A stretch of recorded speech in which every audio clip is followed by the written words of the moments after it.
Sveiki visi! Jau prasideda spalio mėnuo, turėjome nuostabų rugsėjo mėnesį, na, o dabar žiūrėsim, ką turėsim spalį. Tai šiandien toliau tęsime išmintėlių ciklą apie motivaciją. Ir toliau kalbėsim, tai ką daryti, kad turėt motivacijos, kad turėt energijos, reikalams, darbams, ar viskam kitam, ką jūs darot. Tad pradėkime išminties minutėlę. Pradedam.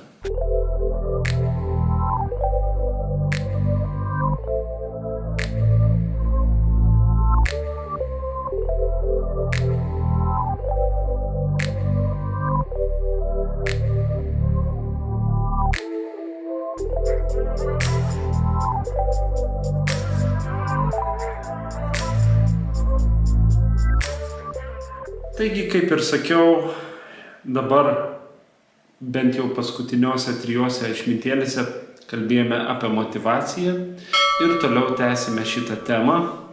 Ir kol užbaigsime, tų temų gal dar kokios 5 bus ir visos jos kažkokiu būdu siesis su motivacija. Tai ką daryti, kad jos turėt, ką daryti, kad turėtumėm jėgų, turėtumėm noro, turėtumėm energijos daryti tą, ką mes darome.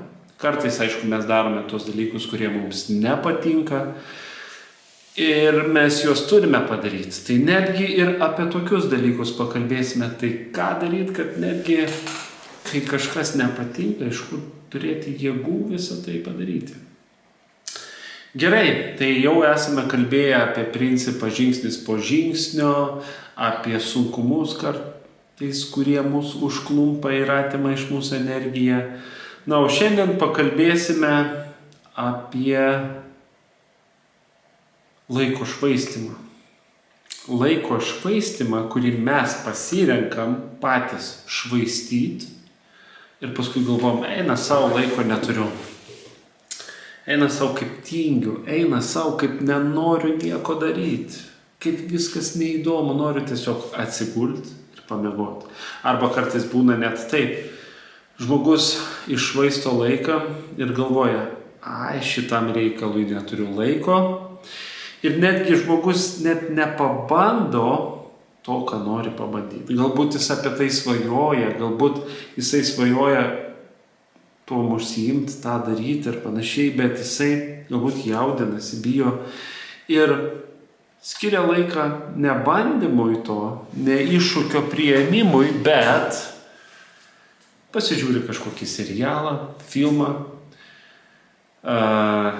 kas be ko šiais laikais, ką dažnai matau didelę problemą, tai yra telefonai, žaidimai, naršymas visokiuose Facebookuose ir panašiai.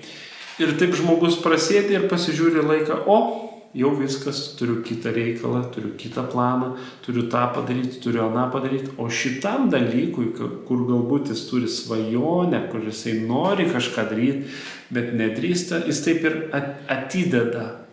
Atideda, iššvaistydamas laiką, vietoj to galėtų žengti pirmą žingsnį ir galbūt netgi kažką patirti, tą, kas jam būtų svarbu. Taigi laiko švaistymas. Laiko mums švaisto kas?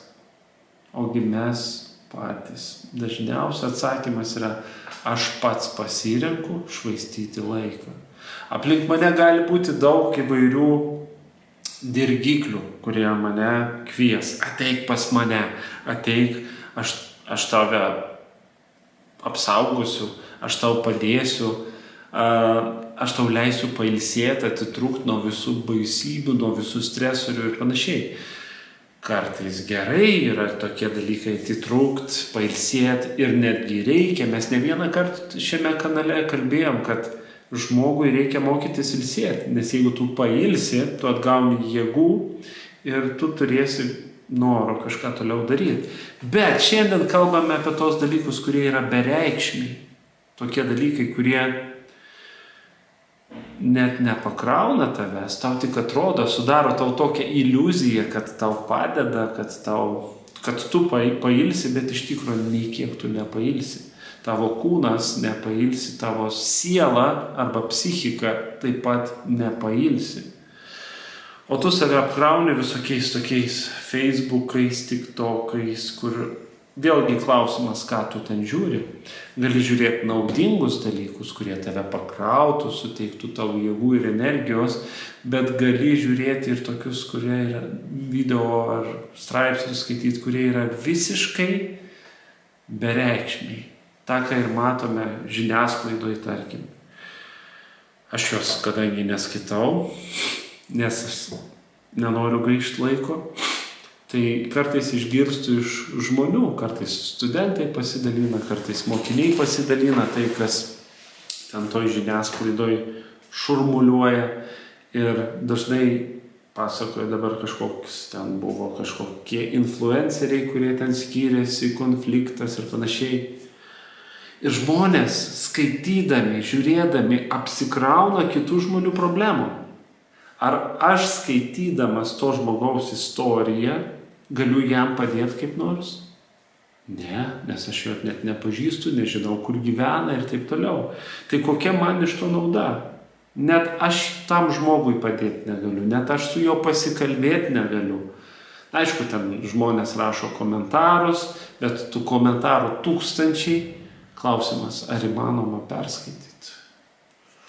Tai klausimas tau, mielas žiūrovė, ar tu nesugaišti laiko, ar tu nepaukoji savo laiko ir neiššvaistai tiesiog niekam.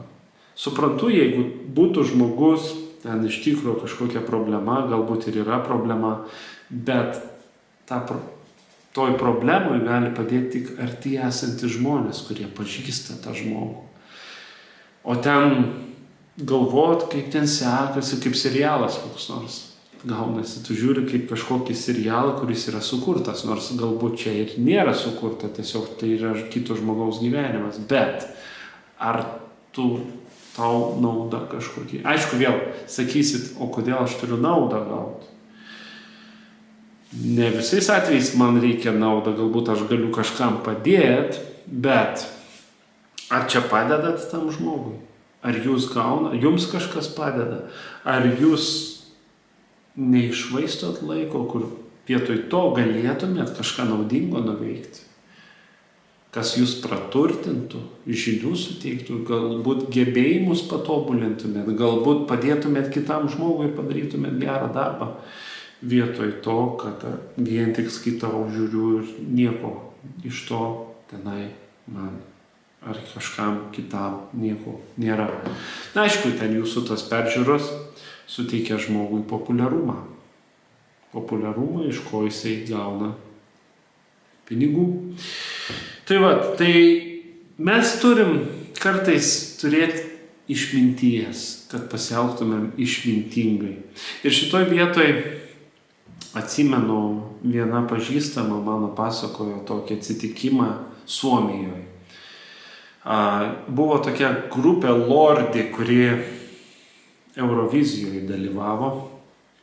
Gal žinot tą grupę, tai vyrukai su kaukėm, apsirengė visokiais ten pabaisom, velniais ir panašiai, roko grupė Lordi.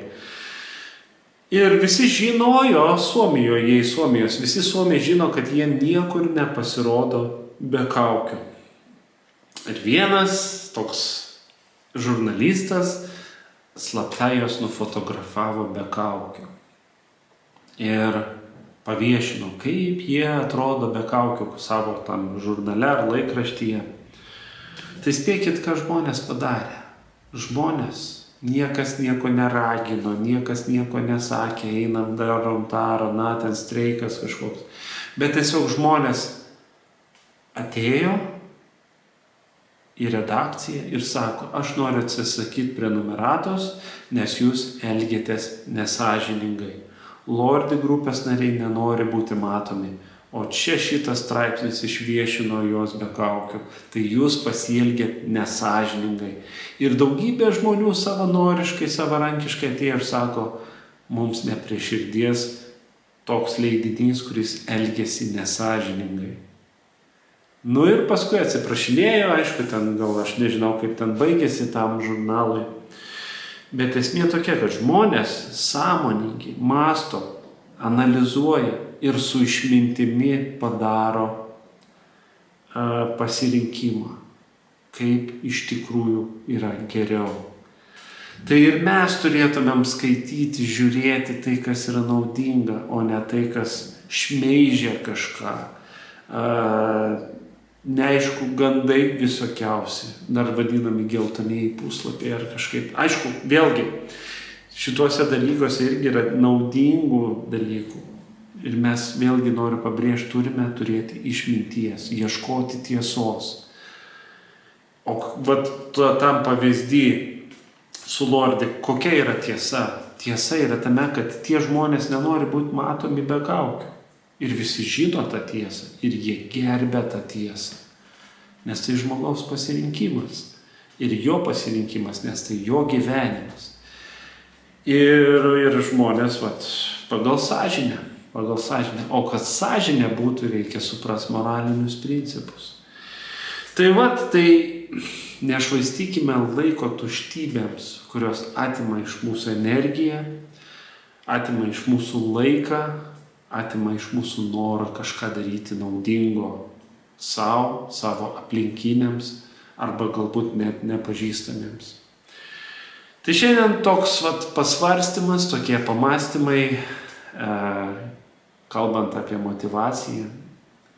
Ir aš tikiu, kad jūs, tie, kurie žiūrite šitos video, jūs po truputį ieškot tos išminties, nes ir pavadinimas išminties minutėlė, kad galėtumėte tiesiog pamastyti apie savo gyvenimą, apie savo patirtis, apie tai, su kuo susidurite jūs. Tai ką, tai šiandien tiek.